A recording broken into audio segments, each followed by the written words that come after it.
क्षुल्लक कारणावरून नवरा बायकोचं भांडण झालं. नवरा बायकोचं भांडण झाल्यानंतर त्या पुरीच्या आईनं पुरीला थोडं उचलून धरलं आणि पुरीला म्हणली नाही नाही चल म्हणली, आपण पोलीस स्टेशनला जाऊन तुझ्या नवऱ्यावर केसच करू म्हणली.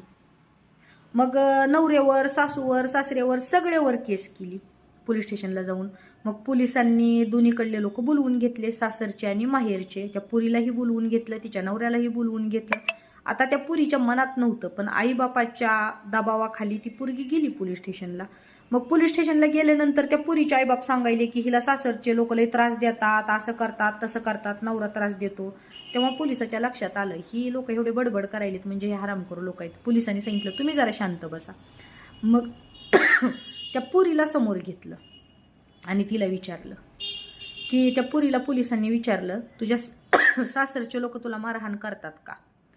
तुझ्या सासू सासरेनी किंवा तुझ्या नवरेनं तुला माहेरवरून पैसे आण म्हणून कधी दबाव टाकला का? तुला घरात तुझे सासू सासरे किंवा तुझा नवरा तुला खायला प्यायला देत नाही का? तुझे सासू सासरे किंवा तुझा नवरा तुला घरात मानसिक त्रास देतो का? तुला कधी हाणमार करतो का?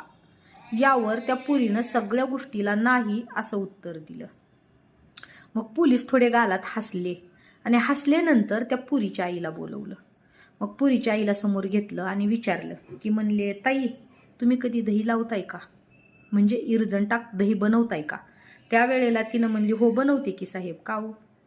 तर पोलिसांना विचारलं की ताई तुम्ही दही जमवायला टाकल्यानंतर त्याच्यात तुम्ही नेहमीच चमचा घालून हलवून बघताय का?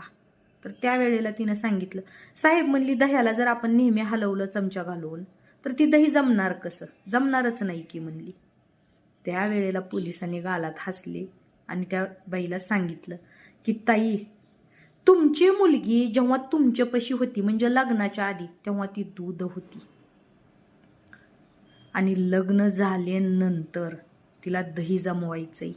आणि तुम्ही जर तुमच्या मुलीच्या संसारात नेहमीच असं चमचा घेऊन ढवळाढवळ करायला आलेत तर तिच्या संसाराचं दही कसं जमणार? जमणारच नाही.